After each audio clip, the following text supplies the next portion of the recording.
And we are live here for Dude What's the Bid, episode 27, here on LinkedIn, live every Thursday at 1 p.m. Central Time, 2 p.m. Eastern. I'm Kevin Hill, owner of Brush Bass Research, one of your co-hosts, along with Casey Larkin over at over at Fair Lanes.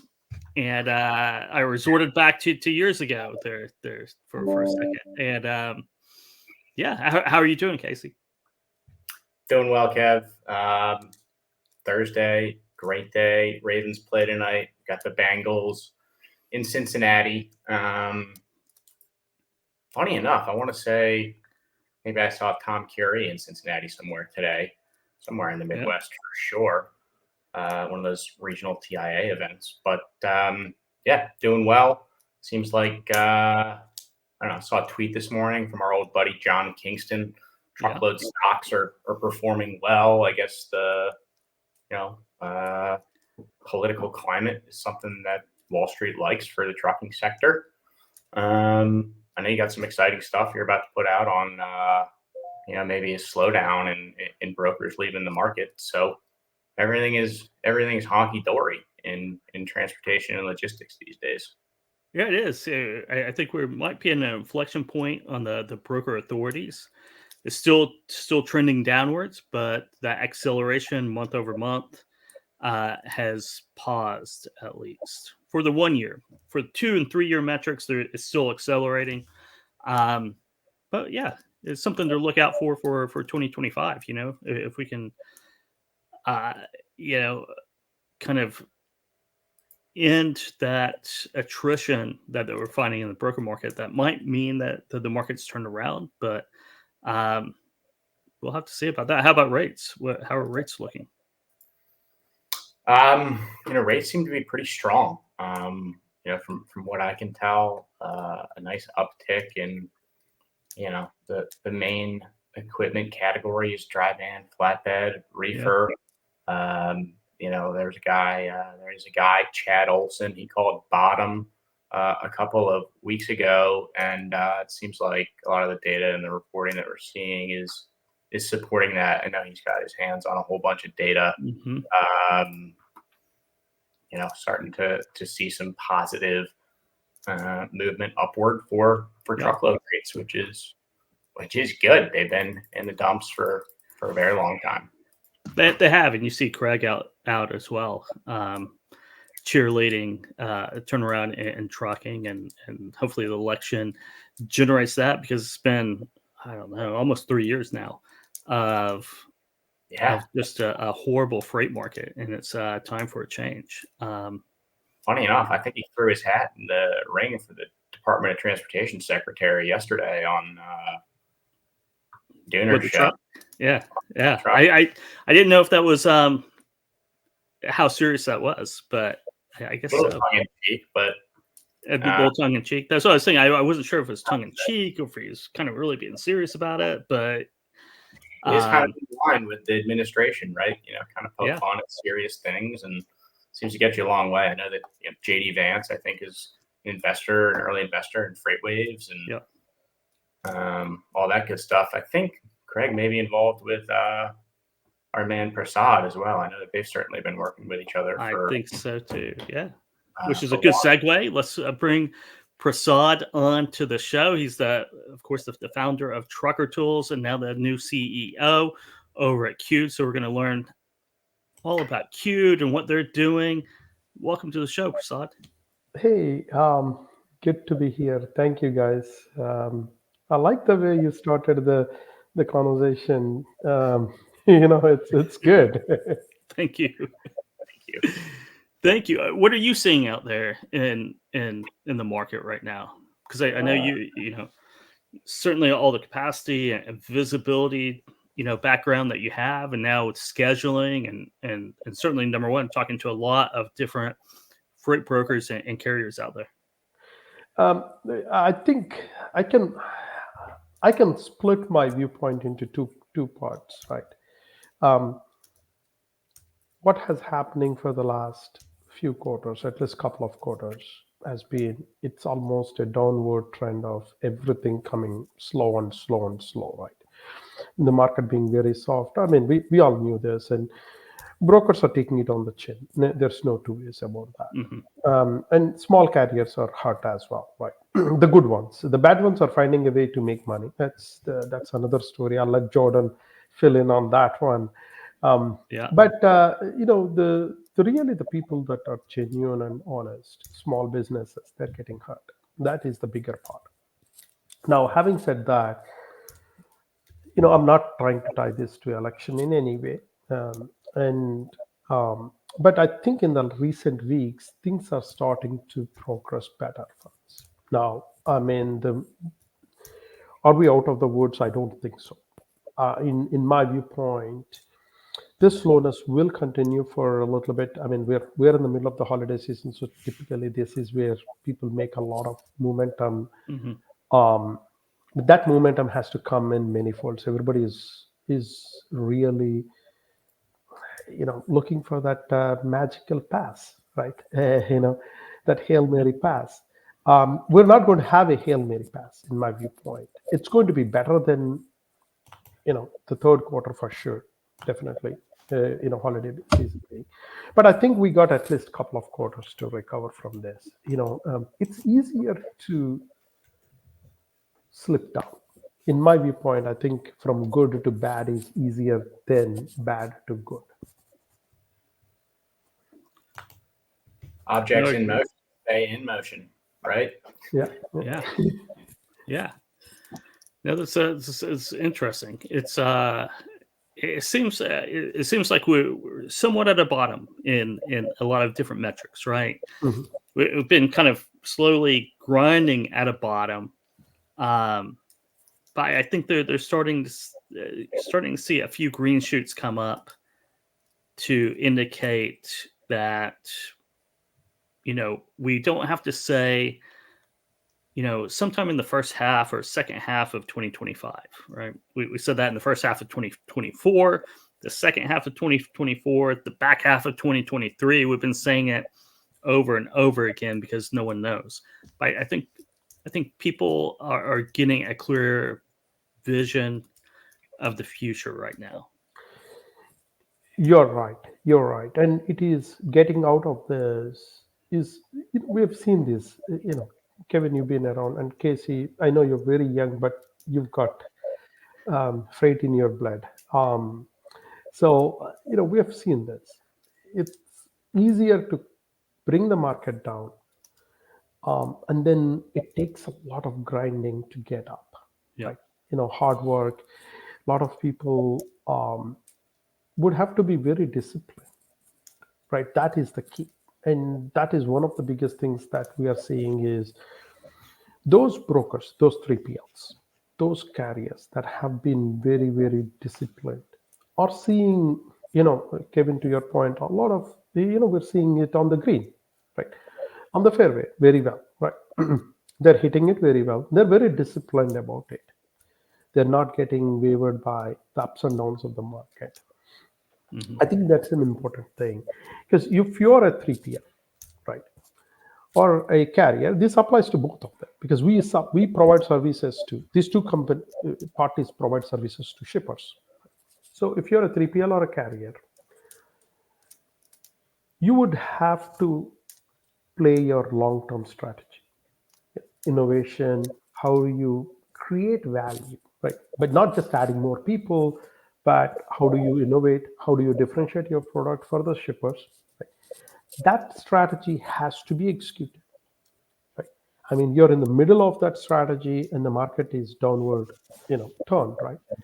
You can't just let go of that execution. You have to double down on that execution. And that's what we are seeing with Cured. And I'll say when we talk to a lot of carriers or brokers, the appointment scheduling in particular is such a nagging problem. And I'll take 1 minute on explaining to, for people, a lot of people have known this problem. Yes. It is not as easy as, scheduling your doctor's appointment. So there are a lot of nuances. This problem is so big that if you can't get good appointments, it's hurting your bottom line in just like that. I mean, it's a straight line to that. The second part of it is it's so manually intense that over 100 million man hours are spent on it. So, a problem like this, people are saying, I know the market is down, people are not buying software, but people are saying buying, I mean, we've Right. in this short period of time, less than a year that we've been, going live with the first customer since, we have the majority of the top 3PLs carriers, top 100 3PLs and carriers already signed and onboarded and live. So Nice. that tells a lot. It does. And just to illustrate your point, whenever I was a broker, it was one of the biggest headaches out there, because I had a customer. I'd get a couple loads a week, short hauls. I didn't make a lot of money on that. I made money on other lanes, but I had to service this. So by the time I could get the tender out of them, right, in my hands, that it's my load, it was usually too late to schedule an appointment at that delivery location, right? So I'm calling, begging, borrowing, stealing, whatever, right, to get an appointment set where I'm going to pick up a day late. I'm going to get knocked by the customer for picking up a day late, but I don't get the confirmation that their load's ready until it's too late to book that appointment. And it's just this round robin game. And that's an extreme, but whenever you get load, you have to pick up the phone, you have to get a hold of somebody at the delivery location. And then hopefully, those timings can be crazy too, right? So it could be, it could, a 3-day transit, you might not get that 3-day appointment, or it might have to be early in the morning, and you just kind of fake it that the truck will be there, but the truck's going to be late. And, it's write a sticky note back and forth. Yeah. Huh? And you write a sticky note and you put it on your desk to remember to schedule the truck. Right. Yeah. It's one of the most brilliant marketing strategies I've seen for Side. It's funny. Have huge sticky notes, and that's what they're used for in brokerages, for scheduling, pickups, and they had them plastered all over the men's bathrooms, the conference and exhibit hall. But it's such a great reminder of, are people spending our time doing things that they should be doing, right? Or is there a better way to do this? Is there something like a Qute that could just plug into the shipper system, understand that everybody's got different processes, right? This person may need the windows to open at midnight, somebody else at 1 a.m., 2 a.m., right? And just making lives easier for brokers so they can go and service the loads, right, for the customer. Yeah. And you don't have to worry about the person that at the delivery location or pickup location that you talk to isn't on the warehouse floor and has forgotten about it. That there's a lot of things that fall through the cracks because of data entry, and you don't really get a confirmation all that much unless you do it through email. Then you have your thousands of emails a day, right? That's the only way you can really get a written confirmation, or used to, right? A written confirmation about it. And it was just a lot of stuff to keep track of. It is. And I you guys have summarized this process absolutely well. And, if you ask anyone, the process hasn't changed in the last 40 years, unfortunately. And now, when we talk to some of these top 3PLs and carriers out there, their point is, we know this is a down market. I mean, who should be buying software? If you ask anyone, oh yeah, we don't want to be buying software, right? But the smarter ones are purchasing software right now, because this is a time to execute your strategy. You don't get rattled by just one swing in a market, downward or upward. And you don't react to market so much in executing your long-term strategy. Right? You have better appointments in a market like this. You're getting to the carriers much faster. We have a carrier, large carrier. When they signed up with us, they were taking almost 40 hours before they could even sell that load to a carrier. So these are a big customer, 3PL, sorry, not carrier. So by using Qute, They basically got rid of that 39 hours upfront. And so they're getting to the carriers much faster. So imagine you're getting your best carriers, best appointments. So you're obviously making more money, right? In a time like this, you have to execute this. There is no two ways about it. And that, I think, is the most important thing. People oftentimes, we go between fear and greed. That's usually our decision making, right? In a downward market, people are so afraid they freeze all the time. If you talk to anyone, oh, we're freezing everything. We need to get rid of people. We can't just do anything. So when you're frozen, I mean, imagine you're a basketball player. I mean, imagine Michael Jordan. I'm the buzzer throwing a 3-pointer. If he freezes, that game is on the line. That game is gone. Right? You can't get you can't freeze your shoulders. So that my thinking is that, I mean, in a times like this, you have to double down. You have to take every shot. You have to believe in yourself, be above everything else. Well, it's all about capturing 100% of the up market.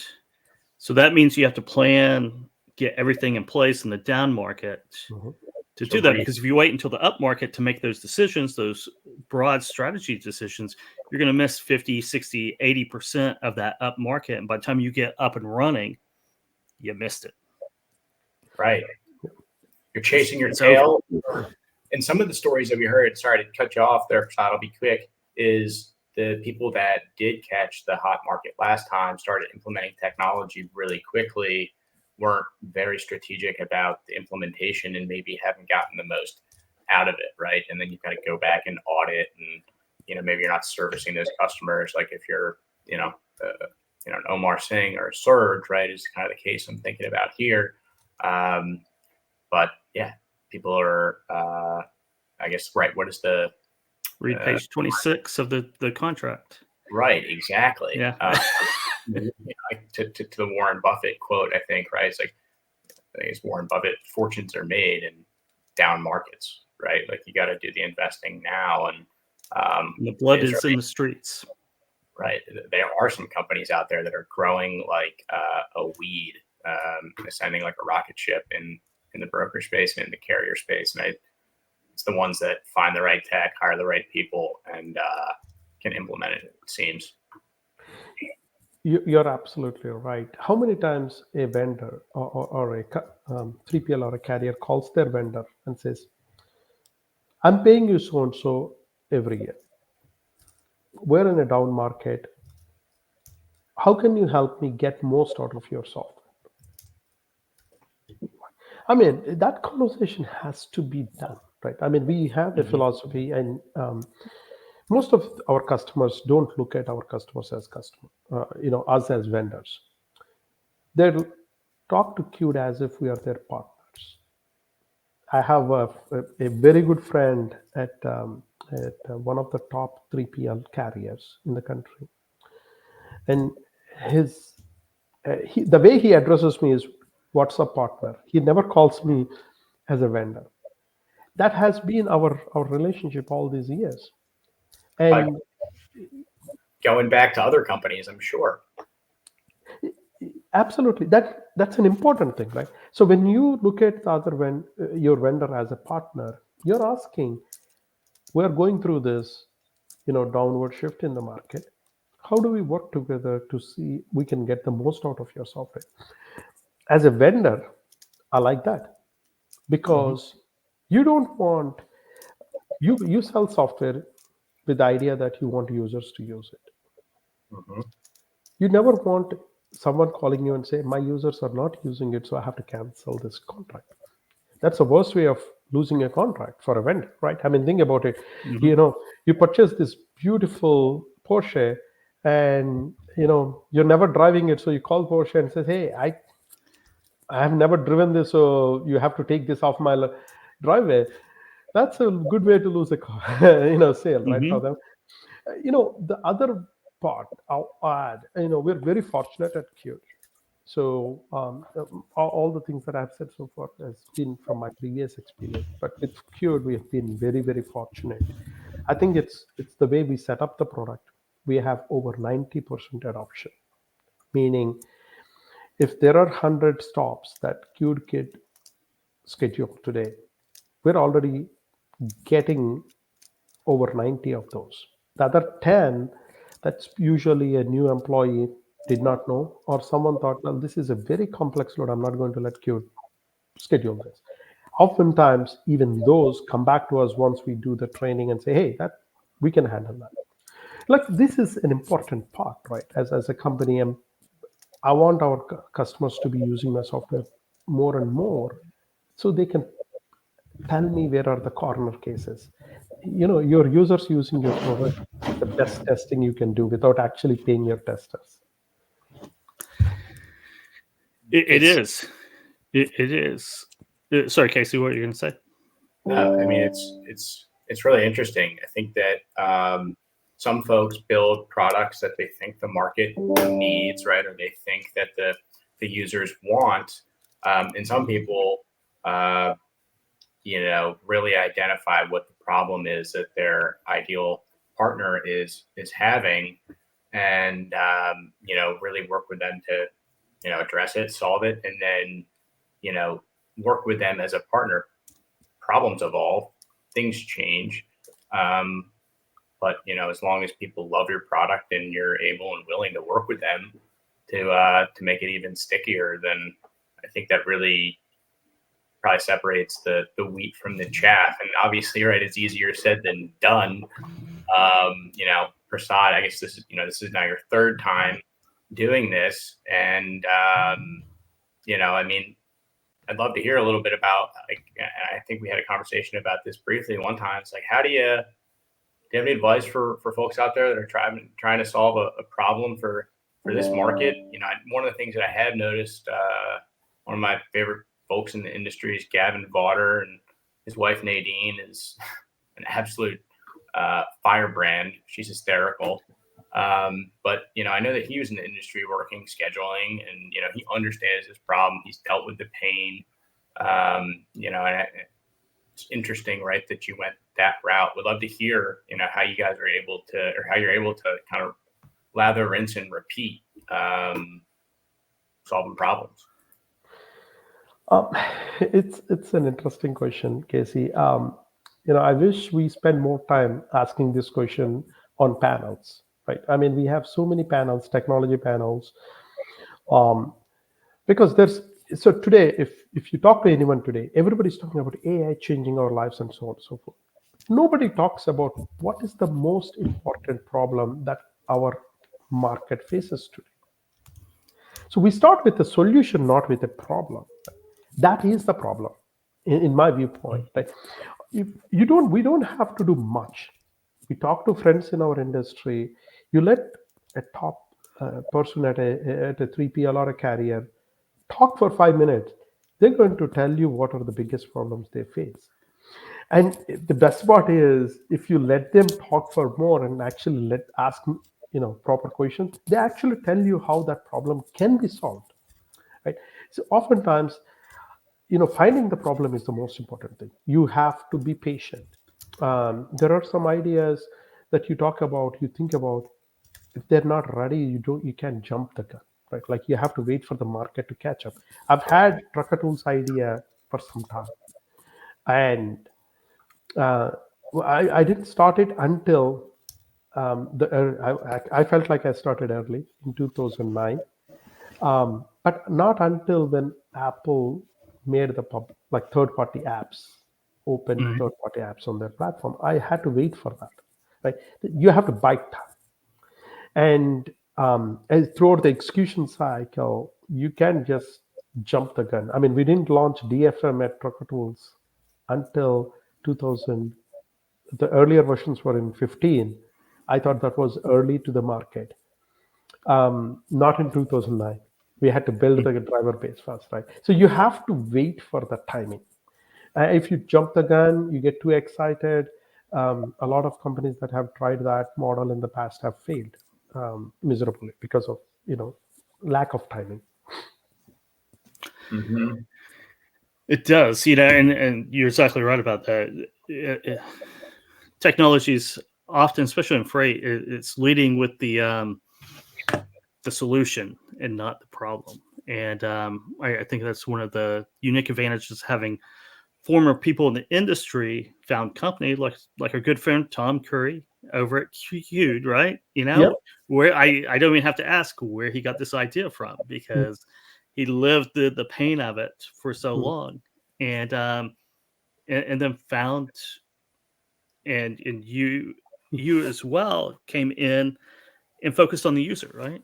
User adoption is the most important thing. What's the secret to user adoption that you found over these years, especially in freight? Because it is tricky. And it's something that a lot of people have a difficult time with is getting users to adopt to drive the Porsche. So again, in this particular case, you have to understand the users. You have to talk to the end users. You can't expect, like today, if I come to you and say, Kevin, I have this beautiful idea and I'm going to create this app and all the drivers will download this app. After that, if I can say a million things after that sentence, you're like, Yeah. there is no way, Prasad, this is going to happen. Right? Yeah. The same way with Qt, when I started Qt, it's the same process, right?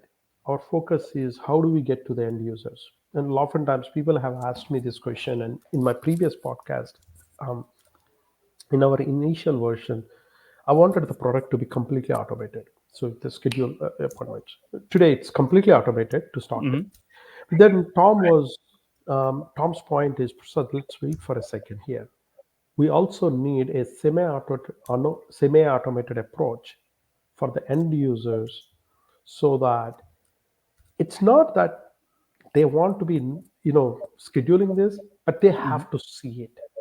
Right. Yeah. So, in that semi-automated approach, we also created a web portal. If you have ever seen Qt demo, Tom always gives you the website demo. That website was only created for the end user who is restless and who wants to see behind the scenes. They can come on the wall. They never have to use the website. So sometimes when you create a product strategy, you know the right way. You also have to create paths for your users to be comfortable with it, to gain trust. And that's a really interesting point because everything I do manually to start, right? Even though there's an automated version, I do it manually so I learn. And basically, I build trust with my inputs are going, through the automated process are going to actually work. And to where I kind of, if you go through a math equation, right? And then you can throw it to Excel because you understand the basics behind that. And once you do that, you go from semi-automated to automated. You're absolutely right, and that is how the users are being adopted, right? So you have to be open to understanding how the users behave with your product. And I'll give you another example on the same topic. So when I first launched Trucker Tools, even today you have trucking transportation apps. The first thing you see is sign up and registration. Yep. We did this 15, 16 years ago, right? And I spoke to our technology and I said, I want to get rid of the sign up and login page because it's just the worst way to put a product out there. Users would have to sign up with you without knowing what you do for them, right? Yep.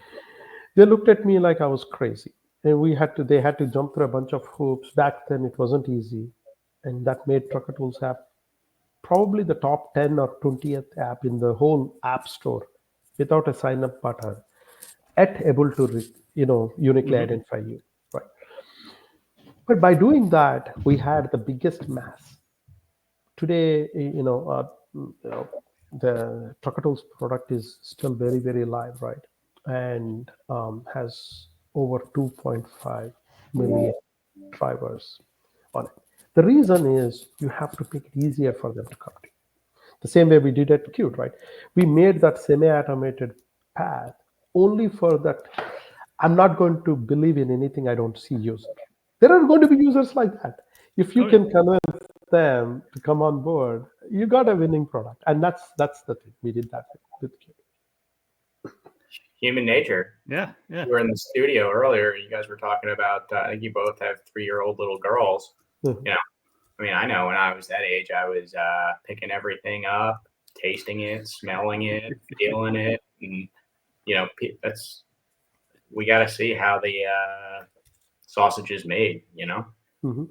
It's an interesting perspective. Yeah, I think Prasad agree with that. Is like the intellectual curiosity about everything is new, and you find this appreciation because it's kind of becomes new to you again, because Yeah. it's something that I haven't. The way a French fry or whatever a chicken nugget feels in your hand.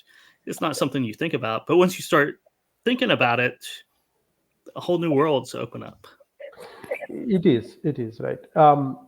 And the human behavior are most of the times technology companies.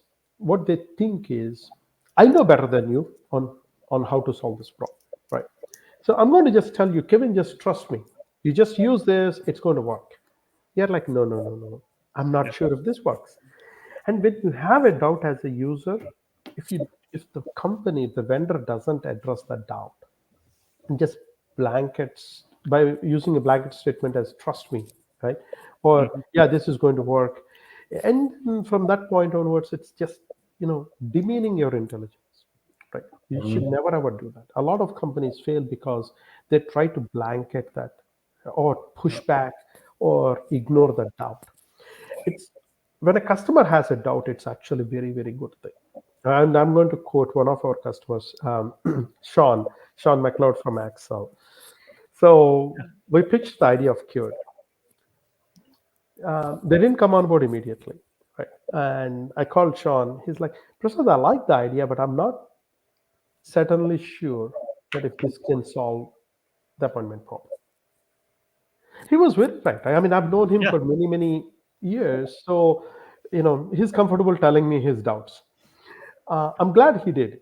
And we said, okay, so your doubt is absolutely valid, right? Let's go through that, and we take baby steps. And our execution team is marvelous. If you, Kevin, and Casey, you guys have met Tom and Carrie, right? Hmm. Carrie heads our customer success.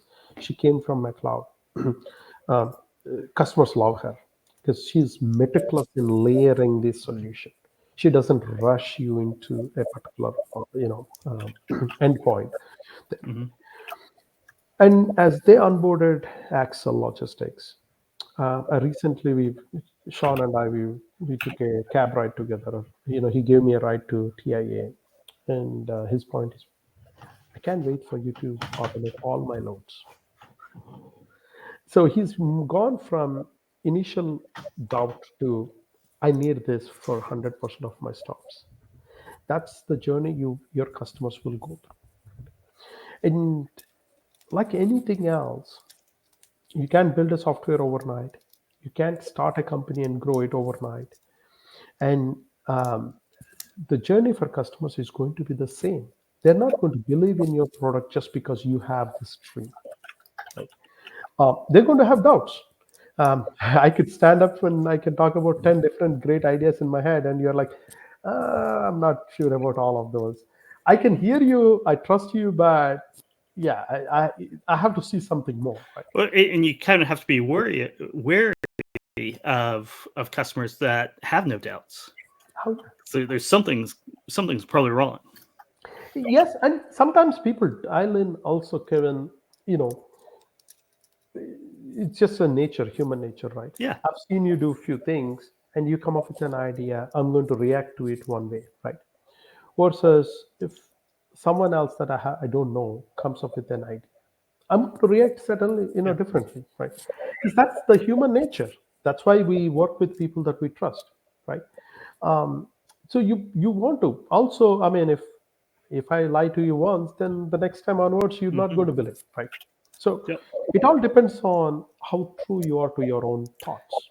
Yes, it is. And when I say doubts, little roadblocks or objections or challenge. Well, you're gonna have to solve for this. I'm sure Sean was like that. Well, you're gonna.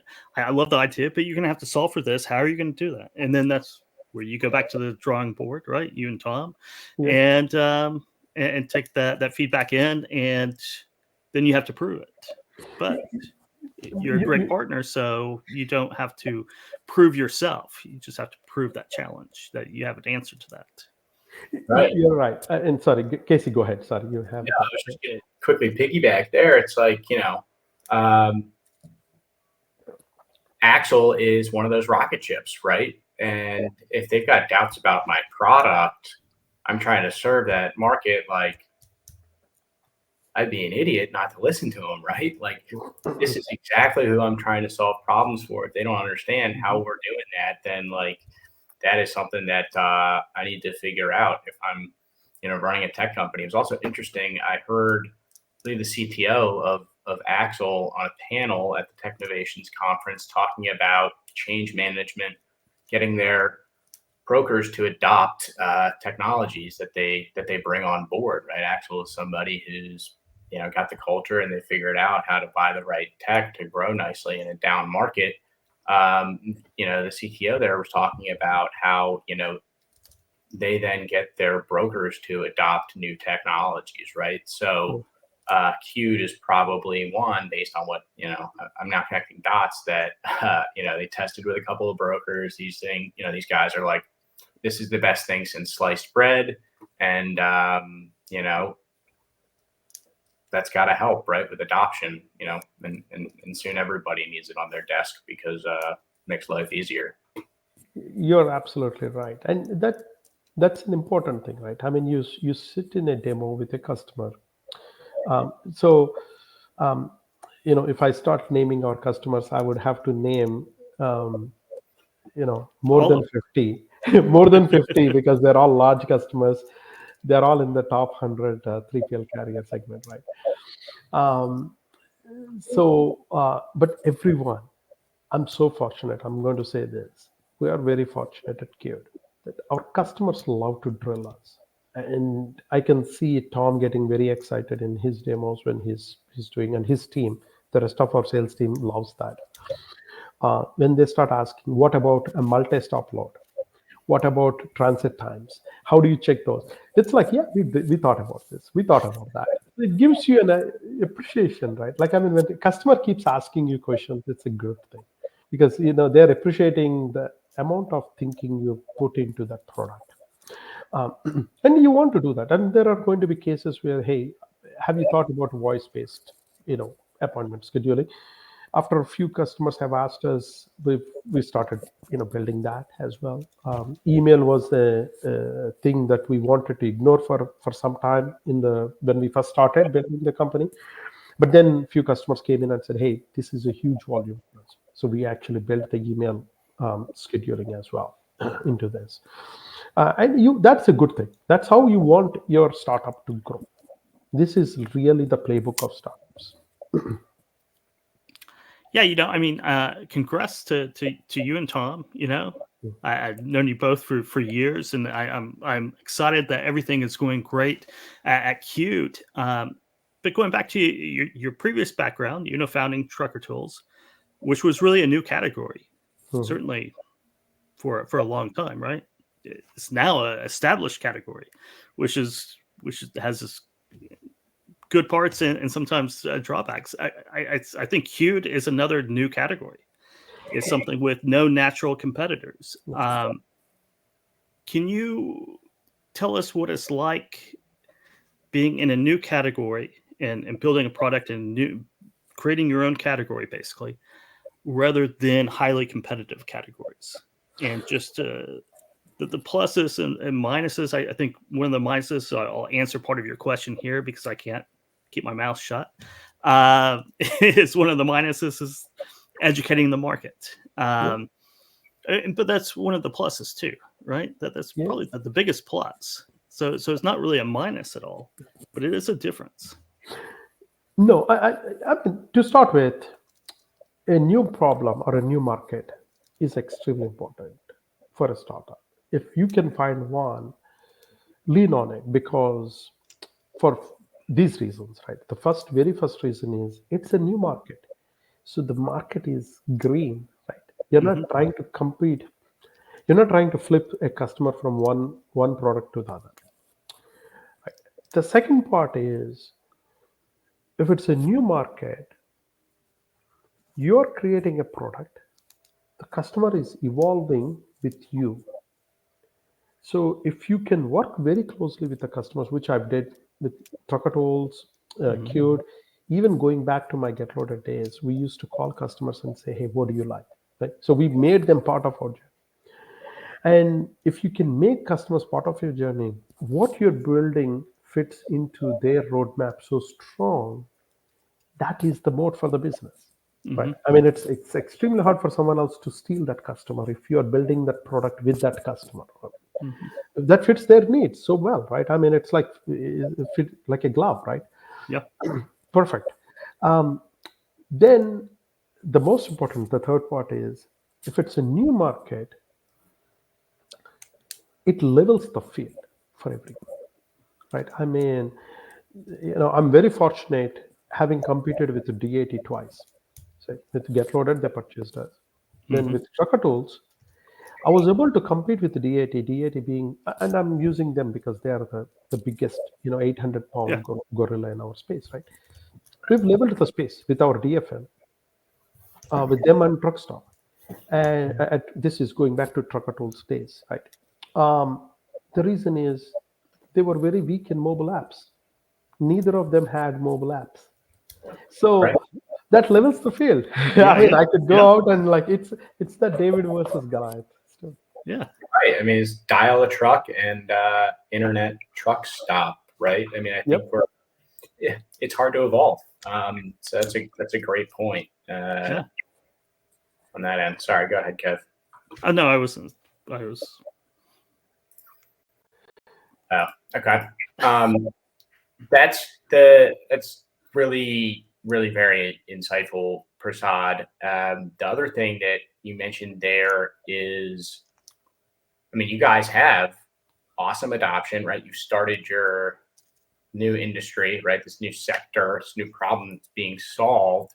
Huge part of that sounds like is not jumping the shark, right? Solving a problem that people are ready for, and then getting some awesome champions and some power users to adopt it, right? You can solve problems for big guys. I guess theoretically you could solve problems for everybody, right? Yep. Very, very interesting. So is the plan so you have large 3PLs as customers, or carriers another market, or the mid cap and growth type of brokers the next the next segments to go after? So interesting, and I don't want my competition to listen to this. They're not listening to me anyway. Yeah. So we started off with the 3PL market, the top 3PLs, right? We quickly found out the demand from top carriers has been even stronger, right? I mean, we started off. Today we own a huge chunk of the top carriers, 100 carriers on our platform. And own is a very bad word. Yeah, they're on board. Yeah, and and you take that equivalent to the large fleets, they have the same issues. Oh yeah, they have the same problem, right? Yeah. So we started off realizing 3PLs have the same the problem, but we wanted to get to the carrier market a little later, but they caught us by surprise, and so we have onboarded quite a few large carriers already. In most cases, when we talk to a large 3PL, they're also a large carrier in some cases, or vice versa, right? Yep. So we get both of them onboarded at the same time, or the larger part first, then the smaller part. So we have that segment, right? We still have a lot of ground to cover in my head. I don't want any competition, right? So our team is running with the like their hair is on fire right now. Right? It's the holiday season. We don't feel it that way because it's an extremely important to be the leaders in the space. Right? Yes. You can derive a lot of value when you are the leader in that space by adding more to your data to your customers, right? So our goal is not only just helping our 3PL and carrier customers, we could help their customers shipper market very well by doing a good job here, right? In my viewpoint, I think we're still in the very early part of the first quarter of the football game. Don't I keep telling our team, just don't get too excited with the score that we are putting on the board. Just, I mean, we still have 3+ quarters to play here. So yeah, buckle up. Don't take your foot off the gas. It's No, interesting. no. Because complacency is the biggest failure for startups. What is Complacency?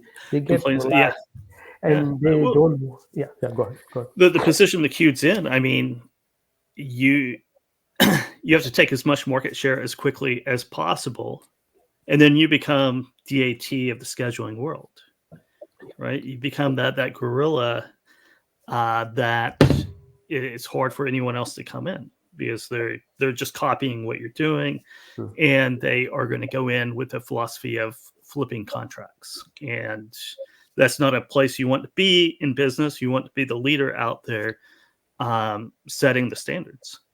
You are absolutely right. And if you constantly innovate your product, this is another thing. And those who have worked with us, with me on my startups, they know that I make it a very strong point. We're never done building technology. So it's resetting them every couple of quarters. And so they're like basically rebuilding a lot of these pieces with a lot of new innovation. It's important, because if you constantly innovate your product to align with the future needs of your customer, why would they leave your contract, right? I mean, if you look at in our space, you have this big vendor who does, let's say, I'm just using them or this as an example. They don't do any innovation. And they go back to their customer and say, I want to increase your rates. The customer is having that conversation is not a good conversation. The customer is unhappy, right?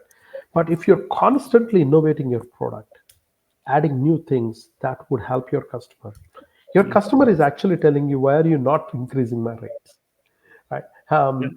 And that conversation, that relationship is a healthy one.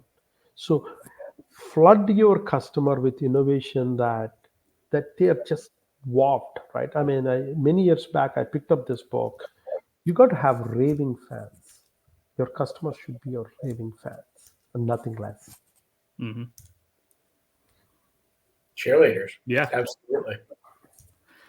It's a much better way to live and work if you have raving fans than just people who put up with you. It is interesting. I don't know if you have a segue there, Kev. I do have a point to feedback on. I thought maybe I did, but it petered out. I defer. I'll defer to you. But go ahead. Go ahead. Do you insist? Huh? I insist. Anyways, it's interesting.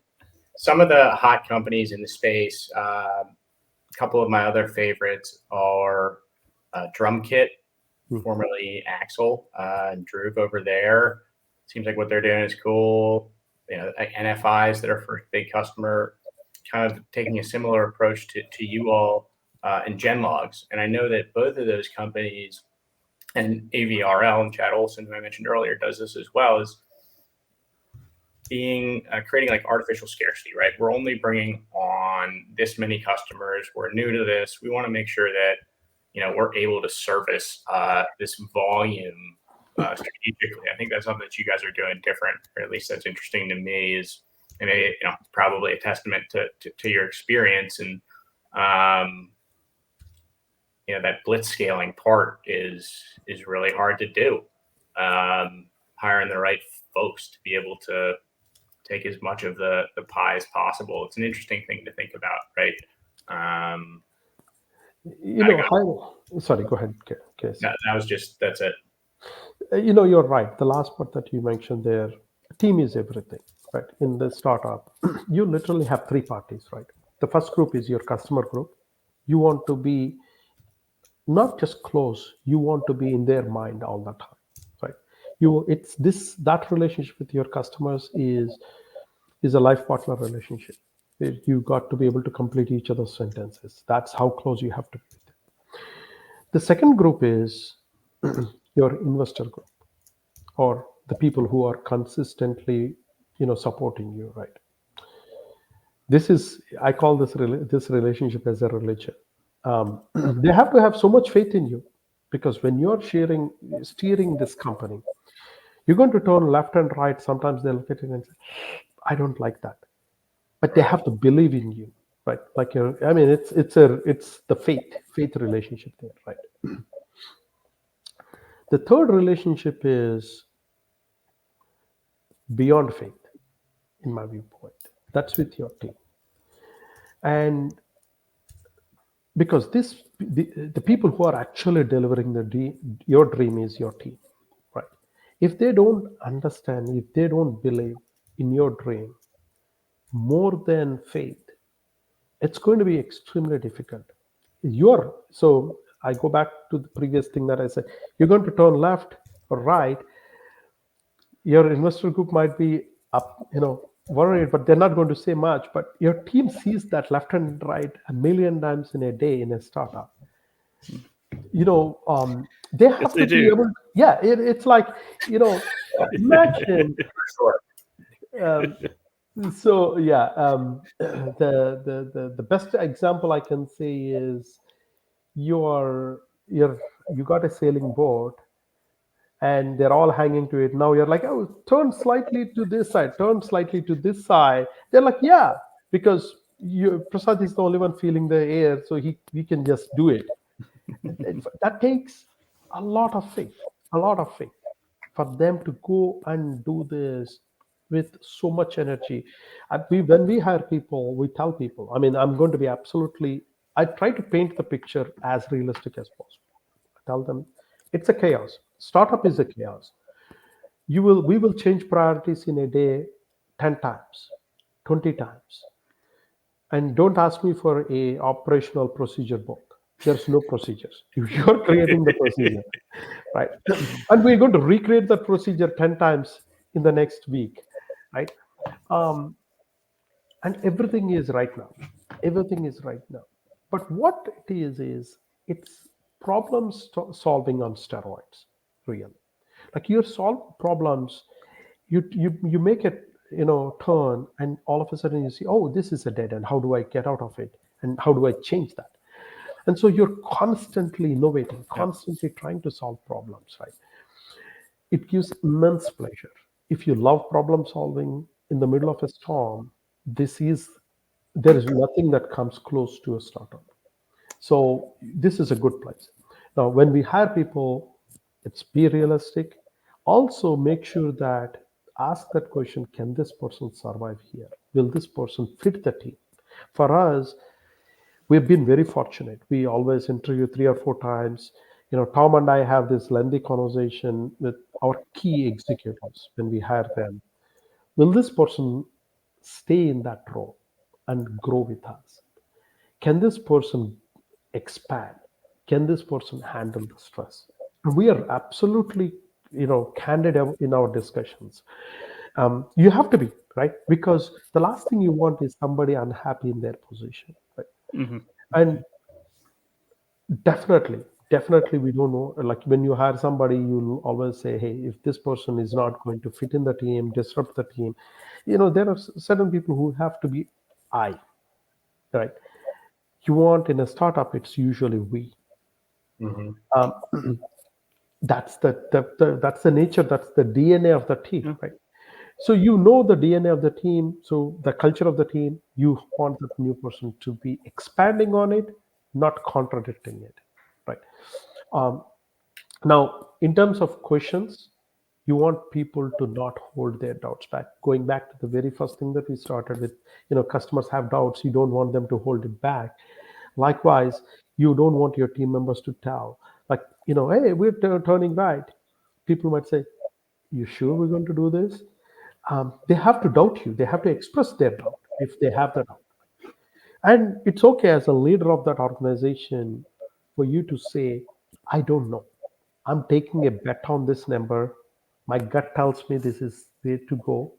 And we're going. a decisive decision. Don't dilly-dally, don't linger, don't take too much time to make a decision. Because you got to make that decision. Yeah, sorry, go ahead. Yeah, and I think Kesu, I'm sure will agree with me on this. Especially in the early days of FreightWaves, you could tell the traits of the people who survived or thrived, and those that did not whatsoever. They're quickly out the door. And one of the biggest personality traits that I saw, if you're not really going to fit in, you kind of want to come in and have someone tell you what to do all day. A very defined role, right? Yesterday is much like today, and it's going to be much like tomorrow. Kind of operational, or the operational procedure, And the people who really did well were the people who created their own job, that they created their own thing. And it was black or white, It was no very little shades of gray in that. You're right, Jason, and that's how the startups thrive, right? Casey, yeah. No, I mean, I think you're absolutely right to that point, Kev. You did, we did have a lot of the freedom to, do and ask for forgiveness later, Mm-hmm. right? But it, certainly in the early days, it was, to Prasad's point, believed in the vision, right? The culture was awesome. There were great folks like yourself, or George Abernathy, or so many brilliant folks there that could learn from, right? So Yeah. I guess as a person there with green pastures to I guess I started selling blockchain memberships, and then found an opportunity to jump and help take over the book of business for American Shipper. Yeah. If I was just intellectually curious to ask folks, what are you guys seeing? What are your problems? How may I be able to help you? I didn't always have the answer, but I knew that there were folks behind me that I could just go ask the question to, and come back with a great answer for that person. It's funny, like the less that I was trying to sell, the more that the contracts kind of came in counterintuitively. Right. It is, isn't it? The less I try to sell, the more I sell. Yeah. Right. And it's like hire slow, fire fast is something that I've heard. Something that was a little bit different during those times was all the VCs, and just the theme of the day was grow at all costs, right? Headcount was a metric that people were worried about, and just go steal market share. We'll figure out the economics later, a la Uber, right? So it's really hard to maintain that culture and make sure that you do hire the right folks that have the mindset and can go about doing great stuff and representing the brand. Because every time you hire somebody that isn't rowing in the right direction, or is an I instead of we person, rising tide lifts all boats. But same goes for the opposite, right? Yeah, you're so right, Casey, on that. It's harder, right? Grow at all cost. I mean, we always have to look at it as, this is a business, you want to be the leaders, but you can't come out of your skis, right? You can lean way too far out. Most of the companies, the Silicon Valley mindset, will just throw more money, more bodies at it, more engineers. And I've always said to our engineering team, what can 10 engineers can do that? Like, I mean, if you put another 10 engineers, what can they do? Like, I mean, if you can't get the problems out of the right way with the first 10, adding another 10 will only slow the process down, right? Mm-hmm. So yeah, you got to be careful. There got to be a balance. You can't just hire too many people thinking you're going to own the market. Yeah, you can't. Well, Prasad, thanks for stopping by on Dude, What's the Bid, and chatting with us for the last hour or so, and educating us about Qt. Thank you very much. Appreciate. First of all, thank you for the opportunity to chat with you both. for letting me speak about Qt story, right? Yeah. Yeah. What's Qt's website address? It's www.qt.com. It's as simple as it. QUED. Qt.com. Qt.com. Okay. Perfect. Perfect. And if our audience wants to learn more about Qt, contact you guys over there, what's the best method to do that? If you go to our website, there's contact at q.com or sales at q.com, or you can reach to any one of us through those two channels. We're also active on LinkedIn. And if you see us at Freight Waves show next, in another couple of weeks, it would be good. Perfect. Perfect. Well, thank you again, Casey. Any final words? Any parting thoughts? No, yeah. Thank you, Prasad. It's always a pleasure to speak with you. Been wonderful, Timmy. Thank you for dropping all of the knowledge, telling us a little bit more about Qt and diving into, a little bit of the logistics or freight tech playbook with us. Really interesting to think about. But yeah, anyways, that's all I got. Stoked for the Ravens tonight. Stoked for the freight market. I think things are looking up. Yeah, that's all I got. I do too. I think 2025 is going to be a better year than 2024 and a hell of a lot better than 2023. So I'm stoked to head into the holiday season and then get into the first quarter. I don't want to say the first quarter blues because I don't think they're going to be blue this year. I think it's going to be a good 2025. So let's hope so. And with that, let's wrap it up here. And we'll be back next Thursday, 1 p.m. Central, 2 p.m. Eastern time, talking about freight. Grace Sharkey next week. That's right, Grace Sharkey. So our old friend Grace Sharkey will be here. That'll be She's going to be good. Yeah, she's going to be good. Yeah, it will be. It will be. All right. Thank you, guys. Our pleasure. Talk soon.